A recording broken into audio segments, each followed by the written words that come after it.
요한계시록 3장 1절부터 보겠습니다. 교독합시다. 요한계시록 3장 1절로 6절의 말씀 교독하겠습니다. 사대 교회의 사자에게 편지하라. 하나님의 일곱 영과 일곱 뼈를 가지신 이가 이르시되 내가 내 행위를 아노니 내가 살았다 하는 이름을 가졌으나 죽은 자로다.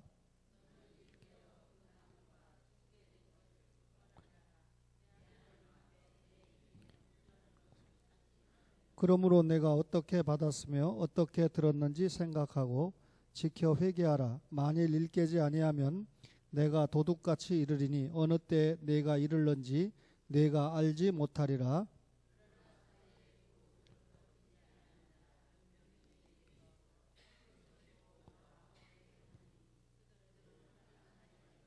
이기는 자는 이와 같이 흰옷을 입을 것이요 내가 그 이름을 생명책에서 결코 지우지 아니하고 그 이름을 내 아버지 앞과 그의 천사들 앞에서 시인하리라. 귀 있는 자는 성령이 교회들에게 하시는 말씀을 들을지어다. 아멘. 사대라고 하는 지역은 당시 리디아의 수도였는데 그 리디아는 현재 터키에 있는 곳입니다. 이 사대 지역에는 그 당시에 중요한 5대 도로가 통과를 했기 때문에 도로 사정이 좋으니까 무역이 잘 되었던 도시고 또 군인들의 전략상 대단히 중요했던 도시가 사대였습니다.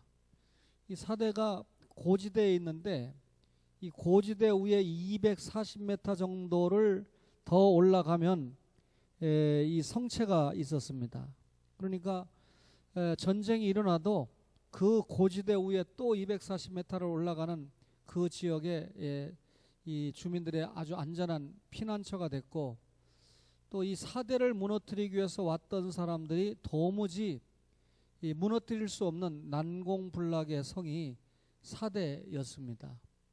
해발로 따져도 450m 정도가 되기 때문에 역사적으로 딱 2번 정복을 당했던 도시가 사대입니다. 그러니까 다른 지역은 수도 없이 정복을 당하고 또 당하고 했는데 이 지역은 2번밖에 정복을 당한 기록이 없는 아주 그런 도시인데요.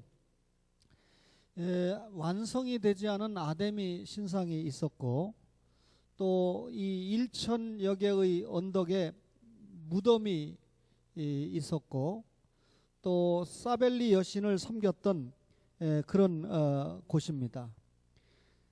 이런 곳이다 보니까 이 사대 교회 역할이 참 중요했을 텐데 오늘 주님은 살았다 하는 이름을 가졌으나 죽은 교회다. 지금 여러분과 제가 돈 쓰고 있잖아요. 세계 최초의 화폐가 만들어진 곳이 사대라고 합니다. 사대에서 그만큼 무역이 발달하니까 돈도 만들어서 사용을 하다가 그것이 오늘날 세계 화폐로 확산이 되는 계기를 만들어준 곳이 사대인데 아까 말씀드린 대로 2번에 걸쳐서 정복을 당했다. 육신적으로 굉장히 부유했던 도시인데 전쟁을 막아내지 못하고 2번 정복을 당했다. 한 번은 고레스 때 정복을 당했고 페르시아의 고레스죠.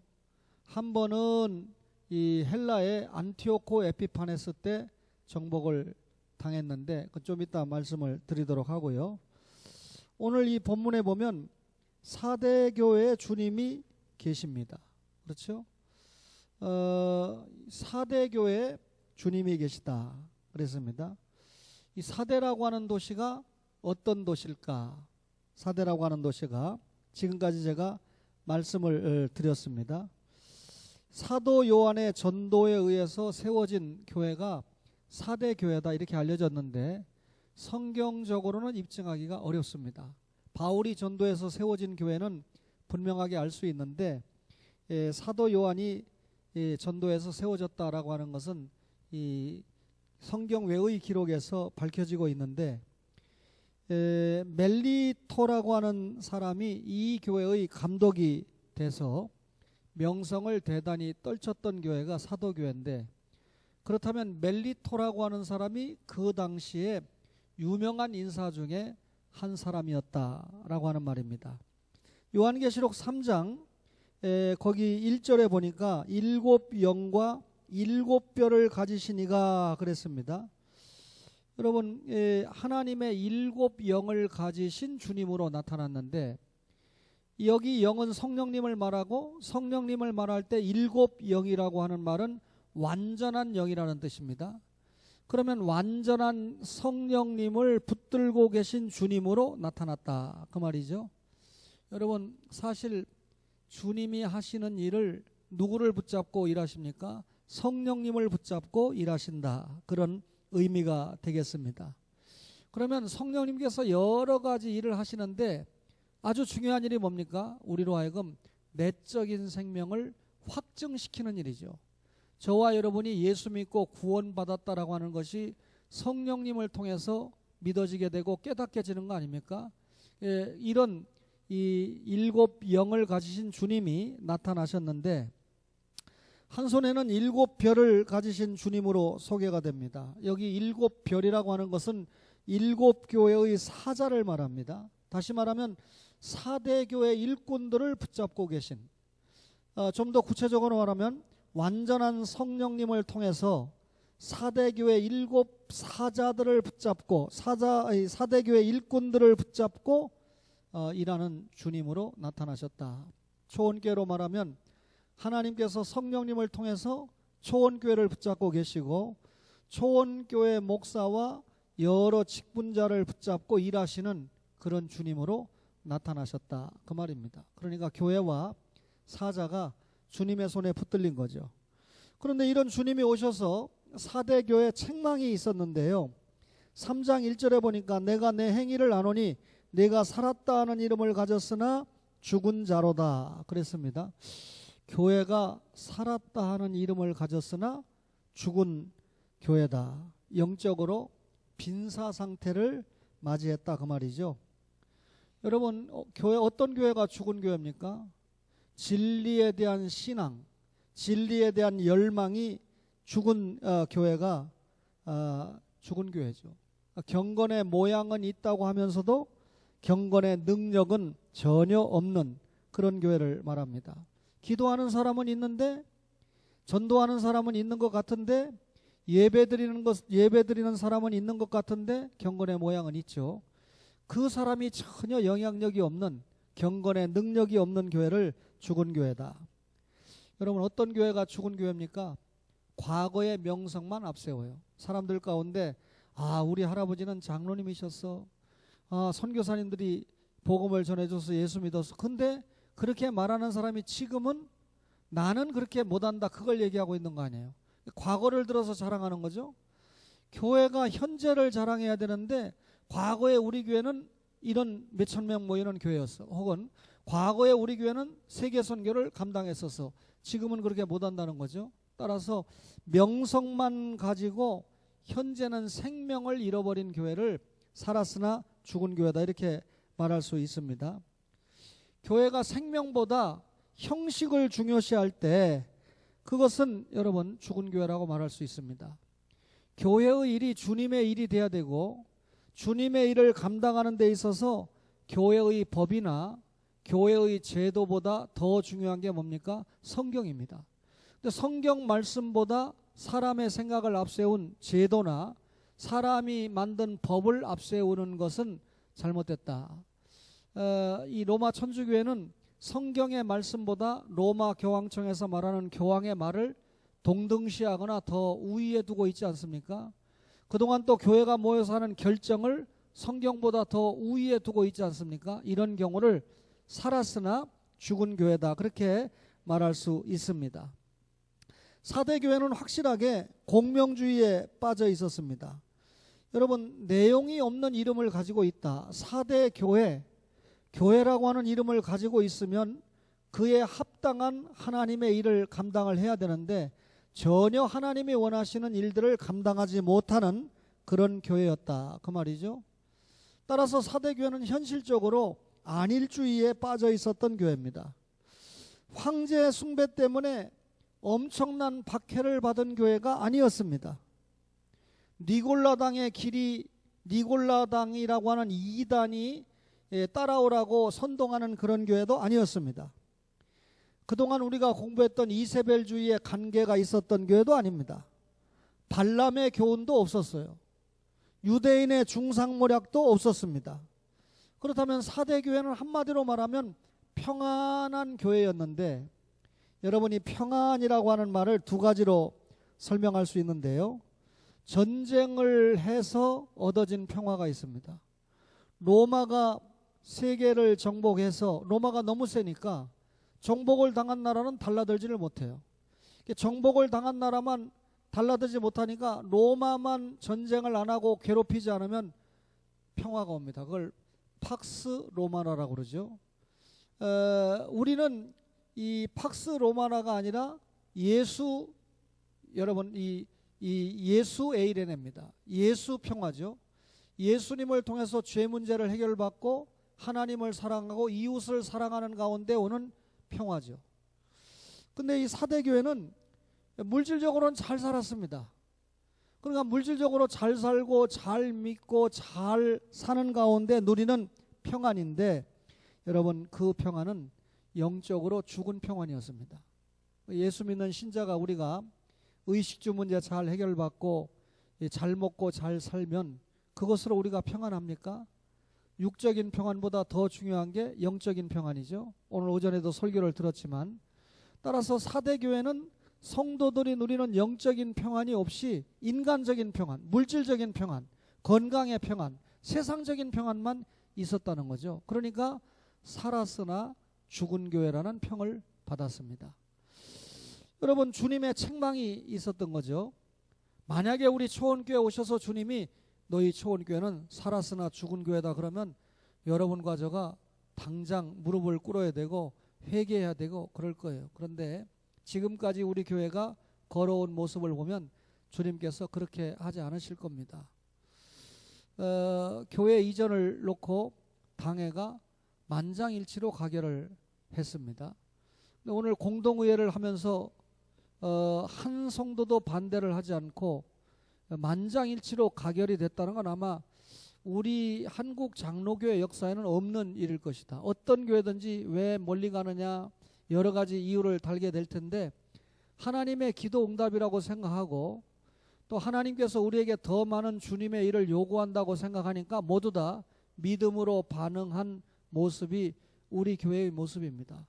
그러니까 목사와 장로가 장로와 성도들이 전혀 대립하거나 분쟁할 이유가 없는 거죠. 그게 영적으로 평안하지 않습니까? 주님의 일을 감당하자고 하면 하는 거죠. 예. 아마 우리 연합 이 권사회 회장을 1년 했는지 2년 했는지 하신 권사님도 이제 끝난 것 같아요. 그 남편인 장로님이 저에게 와서 이제 벌써 한 단계 나간 미래를 생각합니다. 목사님, 총회를 연기합시다. 우리 교회 다음 주 총회해야 되잖아요.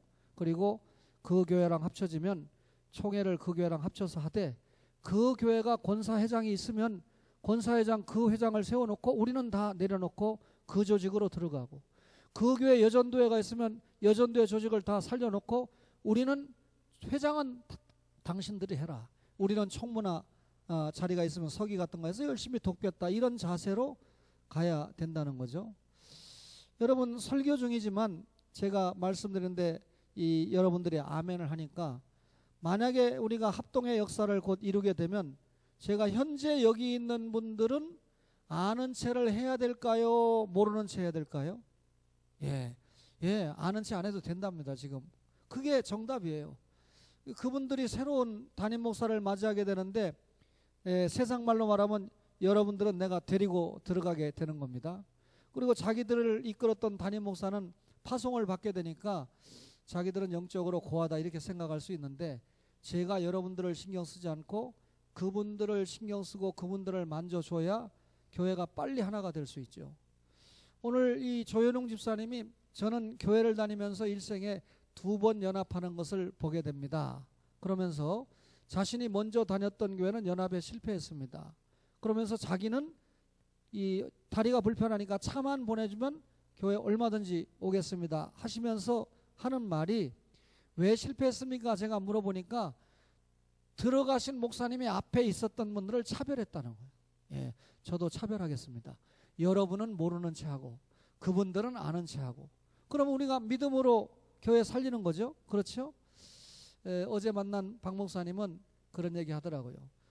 전에 우리 교회에서는요, 또 우리 목사님은 이런 얘기 일철 하지 않고 하나의 교회로 이제 우리 성도들이나 또 만나는 그 소수의 성도들 함께 만났을 때 모두 다 주님 안에서 하나의 교회로 가야 되지, 과거 우리 여전도회는 어땠고 과거의 초원교회 남전도회는 어땠고 이런 소리는 절대 나와서는 안 된다라고 하는 것을 저에게 신신당부하시더라고요. 제가 말씀 안 해도 안 드려도 우리 가족들은 다 인지하고 있는 바다, 이렇게 생각합니다. 장로님을 통해서 들어온 이 보고가 정말 필요하고 좋은 보고다, 이런 생각을 하게 됩니다. 예, 주님의 책망이 있었어요. 근데 이 교회에 주님의 권면이 있었는데 3장 2절을 볼까요? 계시록 3장 2절에 너는 일깨어, 3절에 보니까 그죠? 어떻게 들었는지 생각하고 그랬습니다.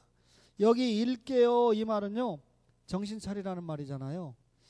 여러분, 이 히에로이데스라고 하는 병사가 있었는데 이 병사가 사대성을 지키다가 이 투구가 떨어졌습니다. 그러니까 투구가 떨어지니까 군대에서 이 투구 잊어버리거나 이러면 그냥 뭐 거의 뭐 사형은도 받을 정도로 심각하거든요. 그러니까 그걸 밖으로 나와서 투구를 주워 쓰고 올라갔는데 이 고레스 군대가 밑에서 가만히 보고 저 높은 성을 어떻게 정복을 해야 되느냐라고 고민하고 있는데 한 병사가 이 호에로에데스가 투구를 떨어뜨리다가 밖으로 나와서 이걸 쓰고 가는 그 길을 봤습니다. 그러다가 그날 밤에 이 고레스 병사가 감시병이 따라서 올라갔던 그 길을 기억하고 보고를 했습니다. 그리고 고레스 군대가 쳐들어가서 정복을 했어요. 그 높은 난공불락의 성인 사대가 처음으로 고레스 군대에 정복을 당하게 되고, 한참 후에 안티오코 에피파네스 군대가 동일하게 그 길을 통해서 사대를 다시 한번 정복을 하게 됩니다. 여러분, 그런데 이런 사대 교회를 향해서 주님이 일깨어, 너희들이 깨어 있어야 된다, 이 말은 무슨 말입니까? 너희들이 과거에 깨어 있지 못하고 보초가 이 투구를 떨어뜨리는 바람에 적군에게 그 길을 노출해 가지고 그만 정복을 당했잖아. 정신 안 차리면 또 당하는 거야, 그 말이에요. 그러니까 너희가 일깨워, 이 말은 사대교회가 영적으로 깨어 있어야 된다라고 하는 책망을 주신 건데요. 여러분이 깨어 있는다라고 하는 말은 우리가 자신의 약점을 알고 경계해야 된다, 이 말인데요. 어떤 경우에는 자신의 강점도 경계를 해야 됩니다.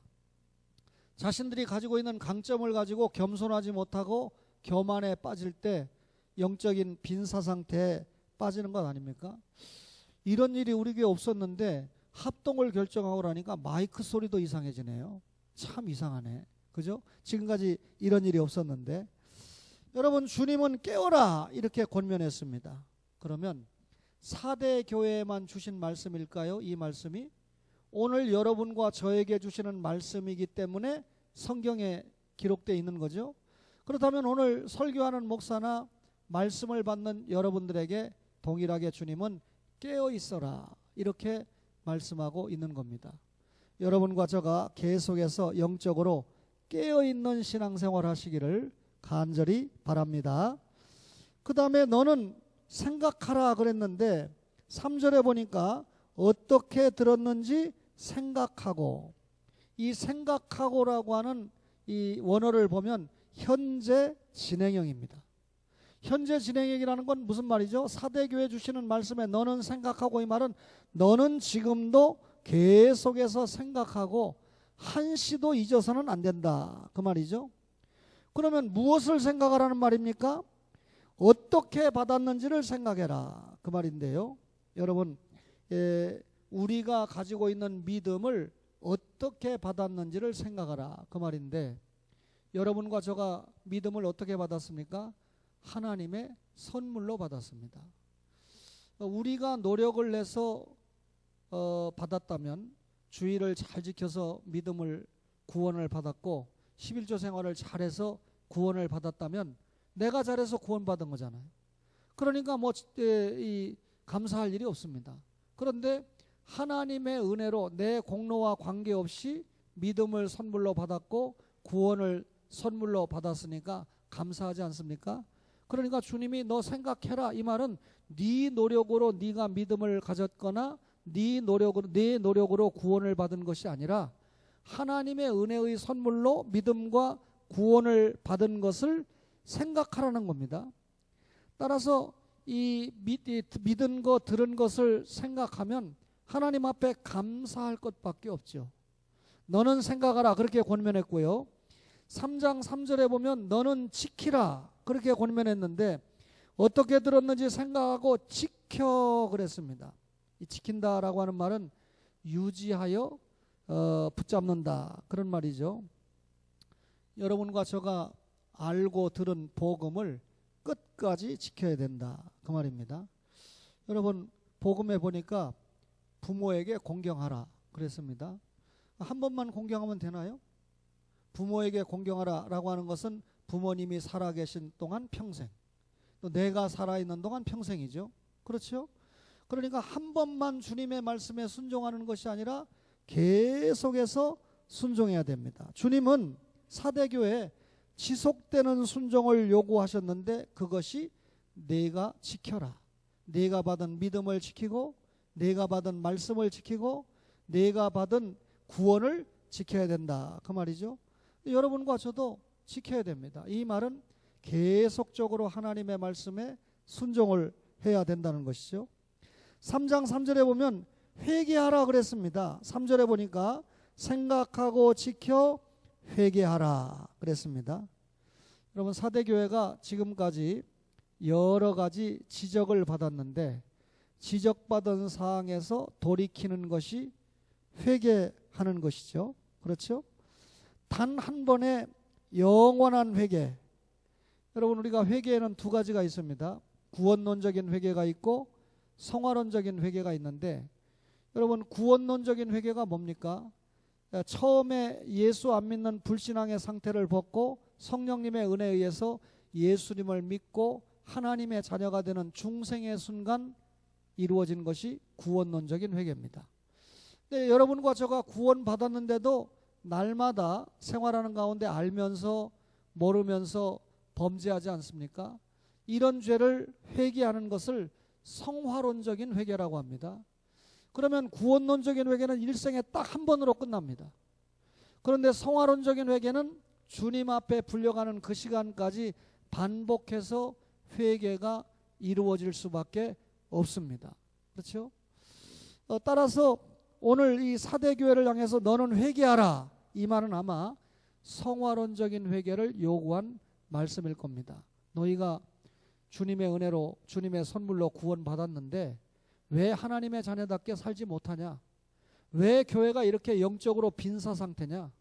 살았으나 죽은 교회의 모습을 하고 있냐? 교회의 모습은 있는데 경건의 모습은 있는 것 같은데 능력이 전혀 없는, 기도도 할 줄 모르고 전도도 할 줄 모르고 하나님과 영적인 상태에서 왜 이렇게 빈사 상태냐? 따라서 이거 돌이켜서 회개하고 일어서야 된다. 회개를 요청을 했습니다.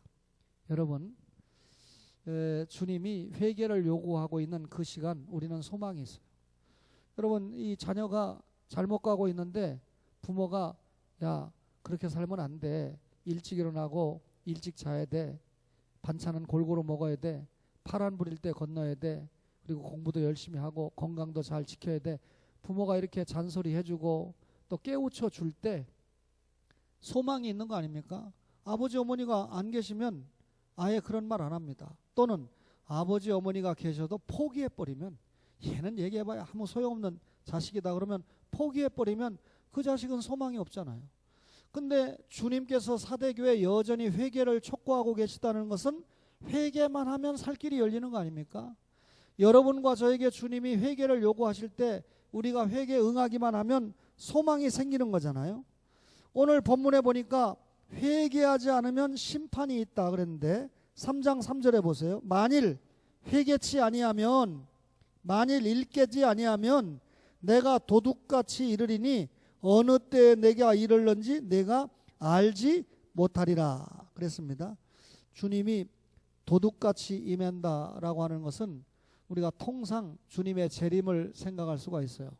주님이 재림할 때 깨어있지 못한 너희를 이렇게 심판한다 이렇게 받아들일 수 있는데 아니고요. 여기 이 말씀은 3절 마지막에 다시 볼까요? 내가 도둑같이 이르리니 어느 때에 내게 이르는지 내가 알지 못한다. 이 말은 재림을 두고 말하는 것이 아니라 잘못된 사대 교회를 직접 주관하시는 주님의 모습을 말합니다. 그러니까 현재 언제 주님이 임할는지 몰라요. 그러니까 여러분과 제가 하나님의 말씀을 듣고 있다는 것은 예를 들어서 지금 11조 생활을 잘 못하고 있다. 근데 목사를 통해서 교회가 11조에 대해서 다시 가르칩니다. 여러분 11조를 잘하고 있거나 아는 사람은 안 들어도 되는 말씀 같은데 또 하고 있어요. 그러면 11조를 잘 드리는 사람은 계속해서 잘 드려야 된다 그 말이죠. 그러나 개중에 11조를 드리지 못하는 생활을 하는 사람은 그 말씀이 들려지는 순간 어떻게 됩니까? 회개해야 된다 그 말이죠. 그게 하나님의 말씀이 들려지는 일이지 않습니까? 제가 굳이 11조라고 하는 이 예를 들어서 설명 잘 안 하는데 이 오후 예배에 계신 분들은 다 11조 생활을 하고 계신 분들이기 때문에 편안하게 제가 예를 들었습니다. 회개하지 않으면 심판이 있다. 그러면서 사대교회는 재기의 소망이 있음을 가르칩니다. 4절에 보세요. 그러나 사대 그 옷을 더럽히지 아니한 자 몇 명이 내게 있어 흰 옷을 입고 나와 함께 다니리니 그들은 합당한 자인 연고라 그랬습니다. 사대교회 옷을 더럽히지 않은 사람이 몇 명이 있다 그랬습니다. 분명히 주님은 사대교회 영적인 상태를 진단할 때 살았으나 죽은 자다 이렇게 말씀했는데 극소수의 예외가 있다는 말이죠. 옷을 더럽히지 않은 몇 명의 남은 자가 있다. 다시 말하면 영적으로 순결을 지키고 믿음을 지킨 자들이 있다. 이런 사람들은 흰옷을 입고 그리스도와 함께 다닐 것이다 이렇게 말씀했습니다. 여러분 지금까지 역사를 보면 주님이 남은 자들을 붙잡고 일해 오셨습니다. 노아 시대 때 모든 사람들이 심판을 당하는 그 시대에 노아라고 하는 이 노아와 그 가족 남은 자들을 붙잡고 주님이 일하셨습니다. 기도원 300용사라는 남은 자들을 붙잡고 일하셨습니다. 이 타락한 왕정 시대가 시작되는 시대에 사무엘을 붙잡고 주님이 일하셨습니다. 북쪽 이스라엘의 7번째 왕인 아합이 이세벨과 더불어 우상 숭배를 창궐시켰던 시대에 하나님은 남은 자 엘리야와 같은 자들을 붙잡고 일하셨습니다. 교회 역사 시대에는 칼빈과 루터와 같은 자들을 붙잡고 일하셨습니다. 한국교회가 참 어려움을 당하고 있는 이때 하나님께서 다른 것은 몰라도 중요한 일을 결정할 때 당회나 공동의회가 모두 다 만장일치로 가결을 해서 진행을 하는 이런 교회가 한국에 몇 교회나 있을까라고 생각할 때 참 희열이 생기고 또 지금까지 목회했던 목사로서 참 감사가 넘칩니다. 우리 교회도 하나님께서 손꼽는 몇 안 되는 남은 자 교회가 아닐까라고 하는 영적인 자부심을 제가 분명하게 가져보게 됩니다. 우리 장로님들에게 말씀을 했지만 부산의 뭐 큰 교회에서 저를 담임 목사로 와주세요 하는 경우는 덜어 있었지만 아예 큰 교회가 분열돼서 장로 권사님 한 23명 정도가 신 목사님 좀 와서 같이 합시다. 이제 인천에서는 많이 했으니까 30년 했으니까 부산 지역에 와서 좀 말씀을 전해 주시죠.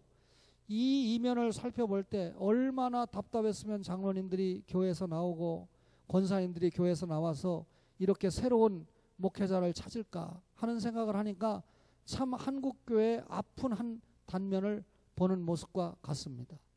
우리는 지금까지 그런 분열을 겪지 않고 남은 자 운동을 통해서 지금까지 하나님께서 우리에게 힘 주시는 대로 선교하고 구제하고, 다음 주에는 작은 교회 살리기인데 노예에서 그거 가지고 좀 다투더라고요. 교회가 죽었냐 살리게. 죽은 교회가 어디 있느냐. 근데 4대 교회 모습을 보면 영적으로 죽은 교회잖아요. 다시 살아나야 되잖아요. 용어 가지고 좀 다투던데, 그 작은 교회 살리기라는 게 뭐냐면, 목사님들 가운데 개척을 해서 몇 년이 지나도 자립이 안 되니까 서로 모여가지고 이번 주 무슨 요일은 이 교회, 그 다음 주는 다른 교회, 이렇게 정해가지고 계속해서 목사님들이 혼자 전도하기 힘들으니까, 전도할 사람도 없으니까, 그래서 목회자 부부들이 모여서 전도를 해주고 그 교회에서 국수 삶아서 먹고 또 기도하고 헤어지는데, 이분들이 어떻게 저한테 알고, 초원교회가 송도에서 제일 가까우니까, 송도에 무슨 공원이죠? 센트럴 파크 공원을 한번 구경을 하고 싶다 그런데요, 이 작은 교회 목사님들 네 분들이. 그러니까 이 센트럴 파크 오는데 우리 보고 자기네 낮에 모여서 전도하고 저녁 먹고 센트럴 파크를 이렇게 안내해달라 그래서 모두 다 오시라고 그랬습니다. 그래서 이번 주 금요일 날이죠, 제 기억에 이 목사님 부부들이, 그러니까 작은 교회 살리기 전도하는 목사님들 네 분들이 전부 와서 이렇게 식사를 하는데, 모르겠습니다. 오늘 또 설교 듣는 분 가운데 감동되시는 분이 과일을 내겠다 그러면 또 과일까지 깎아서 대접을 하고 이렇게 해서 보내드리려고 합니다. 22일 날은 원로 목사님들인데, 원로 목사님들이 그냥 이 교회 와서, 제 생각에 초원교회 와서 기도도 해주시고, 초원교회는 어떻게 꾸며놓고 예배를 드리는가 좀 보시면 좋겠는데, 지금 이 원로 목사님들이 평생을 목회해 놓으니까 거기에는 관심이 없어요. 송도 구경을 시켜달래요. 그러니까 이게 참, 여러분들은 송도 공짜로 구경하고 있죠. 그래서 송도에 높은 데를 해달라는 거예요. 제가 사실은 이 샤브샤브 같은 거 대접하고 돈이 남으면 좀 노자 돈을 좀 더 드렸으면 좋겠다. 음식값이 절약되면 여유가 있잖아요. 근데 아니라는 거예요. 꼭대기층에 올라가서 봐야 된대요. 그래서 피에스타라고 하는 곳을 아예 룸채 예약을 했습니다. 그래서 이제 목사님 네 분들이 와서 거기 와서 식사하고, 거기 가서 제가 인사하고, 또 노회에서 노회장님을 대신한 분이 와서 또 인사하고 모임을 가질 텐데, 그 모임을 알려드리니까 박병식 목사님은 우리 교단이 아닌데도 불구하고 같이 늙었지만 당신들이 다 가르쳤던 제자들이니까 와보고 싶어 하셔서 제가 회장님께 연락을 했더니 100번 오셔도 좋다고 그래서 모시게 됐습니다. 우리 교회가 아주 중요한 만남의 자리를 또 형성하는데, 이 원로 목사님 네 분들에게 또 어떤 위로를 드려야 될까, 겸손하게 우리 장로님들이 좀 출근 안 하고 휴가를 맡을 수 있으면 그럴 때 좀 오셔서 서빙도 하고 또 이렇게 인사도 하고 그러면 참 좋은데, 어쨌든 우리와 같은 규모의 교회에서 이런 원로 목사님들을 섬길 수 있는 것이 좀 소문이 나서 다른 교회들도 이런 목사님들을 좀 섬기는 파급 효과가 있으면 좋겠다 하는 것이 제 마음입니다. 결론적으로 여러분, 4대 교회 주님의 약속이 있습니다. 3장 5절 다 같이 한번 읽겠습니다. 시작. 이기는 자는 이와 같이 흰옷을 입을 것이요 내가 그 이름을 생명책에서 결코 지우지 아니하고 그 이름을 내 아버지 앞과 그의 천사들 앞에서 시인하리라. 이기는 자는 흰옷을 입는다.